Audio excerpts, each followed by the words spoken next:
Alrighty. I decided to add an email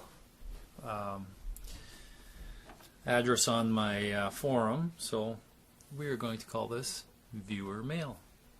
So we had a bunch of questions come in, about 10 that I weeded through here, so I'm going to answer them quick. These are responses to some of the Yap videos I've put on my forum and Facebook. My forum, Freaks Music Planet, and my Facebook page, and one or two of my other forums. I've got them on there, plus my YouTube channel. So some people wrote me some emails. Some are pretty funny. Some weren't. Some were just basically touching on subjects that I've talked about in the other videos and wanted to know a little more. Okay, so one of them asked about when I mentioned the Rotary Fest on second stage. That mentioned the sound company. And the sound company that second stage uses is a friend of mine from bands years ago, George Ravage, and it's his company is Crank Sound Distribution. And there are other companies in town, but he's the best. He's got the best sounds. He's got stage lighting. He's done sound for me a few times in various bands. Definitely excellent work. So if you're looking for a sound company, go there. Another sound company is Dean Drubbett. He's another good sound guy. I don't have the contact information. You'll just have to kind of find them on the internet or in the phone book. All right. One of the other questions I got was the influences that got me into drumming. I mean, there's lots, but I'll just kind of narrow it down a little bit. Dino Danelli from the Young Rascals I saw back in the 60s on one of those rock and roll shows.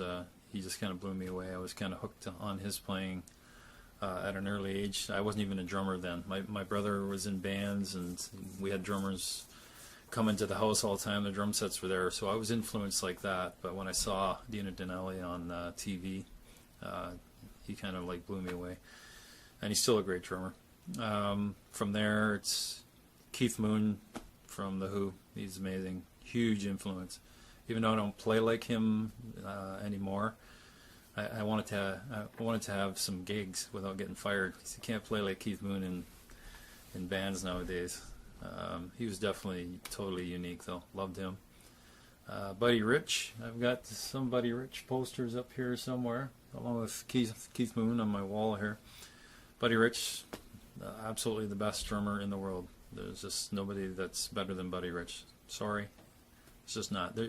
He's been dead for years, and people are still trying to figure out what he did on the drums. I was lucky enough to see him live one time. Still have the ticket. Absolute monster player. And he was in his 70s when he died, and even in his 70s, he could pretty much kick anybody's ass on the drums. Terry Bozzio, very musical drummer, very interesting style. I don't think anybody sounds like Terry Bozzio. I've got a lot of his study DVDs and some of his writings, and he's just out there in left field. Really like his stuff. My all-time favorite drummers, two of them, Dave Weckl. I actually got to study with him at Seneca College in Toronto. Phenomenal drummer. Learned quite a bit from him, and Vinnie Colaiuta. The two greats right now. They're just absolutely great players. Okay, another question was on one of the other videos was playing in the States. Playing in the United States, the easiest way to do it legally is to join the Musicians Union. And from there, the Musicians Union, yes, musicians have a union. There is a Musicians Union if you want to be part of it. Basically, they will do the paperwork to get your entertainment visas. They used to be called P2s. I'm not sure if they're still called that, but P2 forms still cost money. You got to join the union. Costs money. But they will take care of all the red tape. Before the 9/11 terrorists attacks in the States, you could get a P2 work visa in a matter of weeks. But since then, everything is tightened down, so it's going to take you months. So it's something, if you're going to play over there at a certain time, you have to get it going before that, months before. And what it used to be with the P2 visas was, like, you want to get a booking at the beginning of the year over there and one at the end of the year at whatever bar. They basically call them sponsorship, and then you can fill in between those two dates with anything you want. If you just go for one gig and then come back, you're doing a P2 every time. It costs money. For the whole band plus the union, to start the union, the fees for the entire band, you're looking at over $1,000 some dollars. So, but the payback is great. I mean, you'll have more places to play. But if you get a sponsorship at the beginning of the year and at the end, like I say, you can fill in gigs in between, and you're good for the year. So, somebody wrote, "Why am I so miserable?" This is not miserable. This is my happiness. So what were my favorite local bands? And it's funny, I just saw Rob Figures post something online about this too. I don't really have a favorite band of the bands that are out right now. Sorry. But bands in the past, I really liked the band Alistair. And it was the band Alistair that changed lineups, but I'm kind of roughly guess, let's see, the musicians in it were Jason Tallifer, lead vocal and guitar, Rick Robson on guitar, and most people don't remember Rick Robson, but the whole family is a bunch of musicians here, and they moved out of the city. But drums were Tim Perano, and let's see, I believe the bass was Mike Manarino, who used to play with me, but I really like that lineup of that band. Another band that was way before that was a band called Undercover. Guy named Armstrong on drums, one of Sue's best drummers. Or at that time, we're talking late 70s, early 80s. And Ernie DiBardino on guitar. And a singer Colin, and the bass player. Can't remember the bass player's name off the top of my head, but they're a very good band.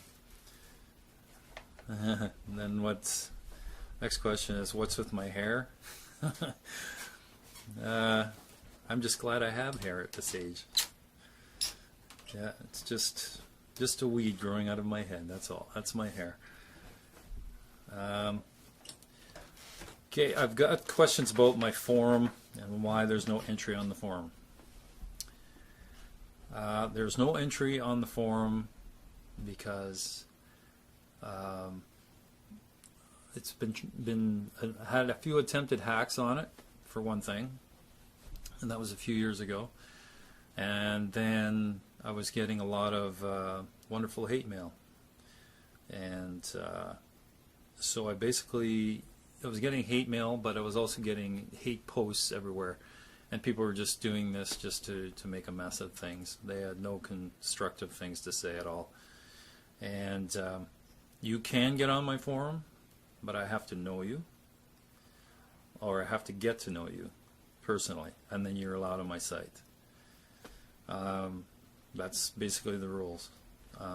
Very few people get on there. I've got a handful of people I let on, but if I get to know you, you can definitely get on the forum and, you know, speak your piece. But it's a very closely watched thing. I don't like that negativity thing. And it got out of hand on one of the other forums. If you watch some of my videos on the local music scene, I explain a lot of that on there. So that's why. I do have an email set up on there, which is fairly new. You can email me at freaks_music_planet@hotmail.com, and we can talk about that, but I really have to know you before I let you on. Okay, somebody wrote, they watched one of the videos and they were talking about the media and how I really don't like local news media. And they asked what was one or two of the experiences I had. Well, I mentioned one with Wishbone, and the Wishbone one was really strange because up until then there was always bands, you know, that were playing at this one bar, the Lop Lops bar, and they always seemed to get write-ups in Suit Today, and I mean, I liked reading Suit Today, so I was just wondering why they weren't spreading the, you know, the news reporting around to other bands. But anyways, so we dropped them a line and, you know, asked them if they would do a write-up on the band for our first album. Never happened, never got a response. And then I plugged some of the other ones like the Sioux Star and that, and got nothing. And like I mentioned in the video, I got, I believe it was Sioux News. And I believe it was, I said I wasn't going to say her name, but she was a sweetheart, total sweetheart. And she did an interview with us, and we've been friends on Facebook since. So, but she was totally cool. Loved the music and went from there. But the Suit Today thing got even stranger. We were opening for a band called the something Paris band. They just made it big on Much Music. Brandon Paris band, I think. And we got the opening gig. I kept trying to get Suit Today down there to you know, basically, you know, catch the band opening for us, and they never showed up. And then we played another gig at this bar. She kept trying to get them to show up, and we had a CD release party, and you know, they just never showed up. Never showed up. Then we got into Rotary Fresh second stage and how they report all the bands, and we were the first band out of the whole thing that's for second stage on Queen Street, and we were the first band to open that all up for that particular year, and they missed our band. They didn't even show up to interview our band. They got every band after that, but they didn't get our band. So it's been an ongoing thing. So the one time, I forget the gentleman's name from Suit Today. I have so many other names for these people. Came down to one of the bars we were playing, and he just proceeded to kind of sit in the back and, you know, type on his laptop. And he didn't offer me an interview with the band at all. He basically said, you know, if you give us one of your bits of your songs, you know, we'll kind of play it on our website, like in the background. And what about an interview, or you know, so, well, we'll take one of your songs and just, like, you know, place it in the background there. And that was it. And I said, no, don't worry, don't bother, you know. So, and it just got worse from there. But I've had experiences with them, with other bands I've played with, and on my forum, there's so many bands I've gone through that with our news media. It's just an absolute waste of time. Best to just start your own thing and knock it out of the ballpark, you know. Like, look at this. You know, just 10 questions in a matter of one day of posting those videos I've got. So I mean, if everybody does that, you know, you might be able to sell some CDs and get some exposure. I had quite a few questions about recording bands with my studio stuff, and like I said in one of the videos, excuse me, it's just not something in the cards right now. I may at some point, but I'm restricted for space here. I've got a lot of my own projects on the go, and it's hard to put that aside and to do other projects, but I'm not ruling it out. in the future totally, but at this time it's just not going to happen. I appreciate everybody asking, but you know, it's just not in the cards. And we got one here that says, "Why do I have such a big mouth?" Somebody actually wrote that. Just to eat more food. Anyways, that's it for now for viewers mail. I'll keep adding these. They seem like they're going to be fun. All right, see ya.